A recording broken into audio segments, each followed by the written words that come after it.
Democrats block a GOP bill requiring illegal immigrants to be tested for COVID before being allowed entry into the country. Joe Biden has another gaffe, calling Kamala Harris, his vice president, the president. And Vladimir Putin challenges Joe Biden to a debate after being called a killer. These stories and more on your March 19th Not So News update. Please like and subscribe if you're looking for daily news content, and let's dive on in. Starting us off from the Western Journal, Democrats block a GOP bill requiring illegal immigrants to be tested for COVID. In an article, they state that House Democrats on Tuesday blocked consideration of a Republican bill sponsored by Iowa Representative Mariannette Millers-Meek that required the Department of Homeland Security to test illegal immigrants for the coronavirus before releasing them into border communities, as they have been doing. This week I traveled to El Paso, Texas to meet with Customs and Border Protection agents and officers, Millers-Meek said in a statement on Tuesday. I saw firsthand the crisis they are facing, and I believe that is the job in Congress to address it and assist them. Approximately 50% of the agents tested positive for COVID-19, and very few migrants are being tested. This reminds us of what we're going at with in terms of COVID, that you cannot have both open borders as well as restraints on COVID like lockdowns and whatnot. We are creating a point where these agents are now being infected, and with how deadly we've been told that COVID-19 is, we should not be allowing these individuals entry into our country. As the Western Journal states, it just seems like this would be common sense.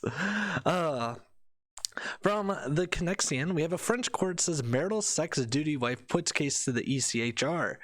In an article, a woman has lodged a legal appeal in the European Court of Human Rights, the ECHR, after French courts ruled that she had violated her marital duties by not having sex with her husband. In 2019, an appeals court in Versailles found the woman 66 to be solely at fault in her divorce from her husband. Its main grounds was the fact of her not having sex, as reported by her husband, which the court said constituted a serious and repeated violation for the obligations of marriage, making the maintenance of shared life intolerable for him. I do think there's a legitimate thing. If you're 66 and not just going at it on a daily basis, what is wrong with you? From the Indian Express, a customer orders a dozen masks, demands refund when the business owner sends only 12. It's not easy satisfying your customer, even though you're not at fault. And one such experience with a disgruntled customer left a small business owner in splits after the client got their basic maths wrong. The customer had ordered a dozen masks, launched a complaint after receiving 12 face covers. Confused, right? So it was the order of Zada's Vault, who saw an email from an angry client demanding a refund for not receiving the correct number of items. Zada McRae, who runs an arts and crafts store in Minnesota, recently got an order to make a dozen custom face masks for a baby shower. McRae sends out 12 masks for the order, along with a bill of $60 for the dozen, with each mask priced at $5. However, she was baffled when she saw an email with the subject line "wrong mask order," fearing there must be some mistake on her part, but was in hysterics when she opened up the mail.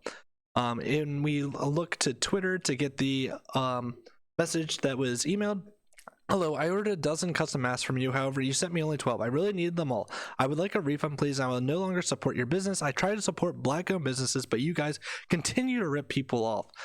The response from the business: hello, I'm sorry you were disappointed with your order. However, a dozen equals 12. If you needed more than a dozen, I'm happy to make the correct amount you needed. Unfortunately, I'm not able to offer you a refund due to the fact the quantity was correct.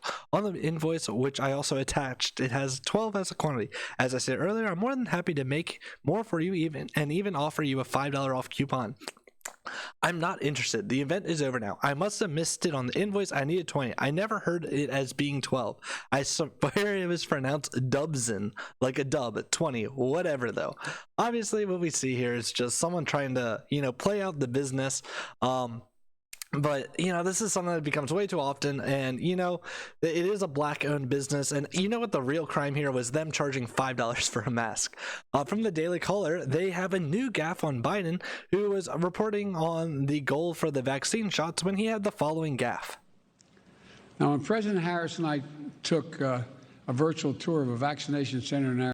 Hear that right? We now have President Kamala Harris. We finally have our first black indigenous person of color that is female as the president. It's only a matter of time before it becomes official for Biden to be stepping down. In another story related to Biden, from Lead Stories, there was a fact check regarding a video of Joe Biden talking on the White House lawn. The video has Biden talking to reporters, and the main thing, as you can see in this picture here, is that the president's hand goes over a microphone, which makes it look like it was photoshopped in.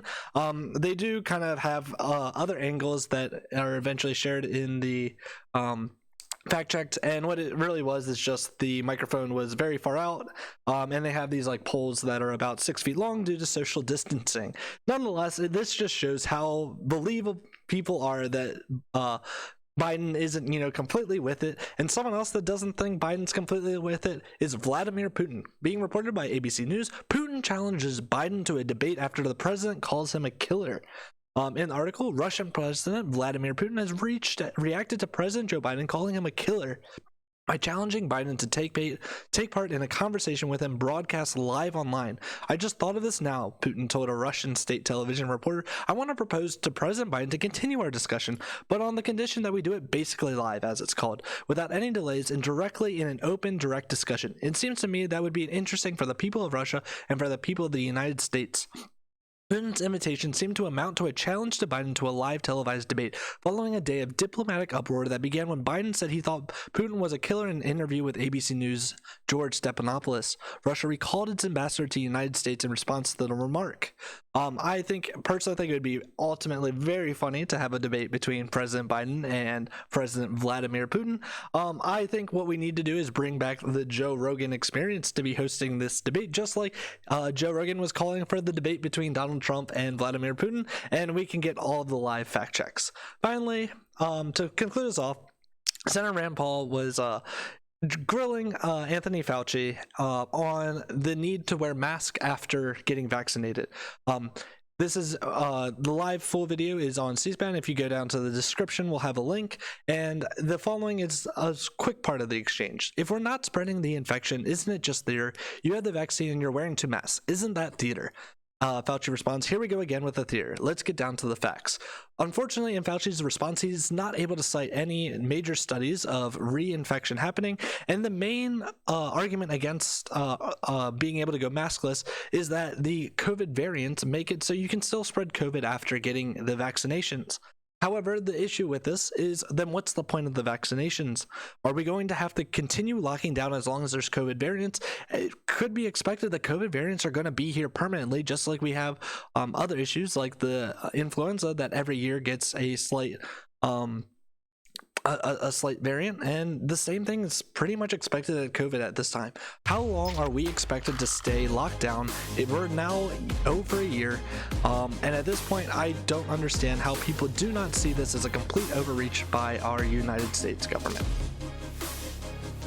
And this is your March 19th Not So News update. Once again, please like and subscribe if you're looking for daily news content, and have a good weekend.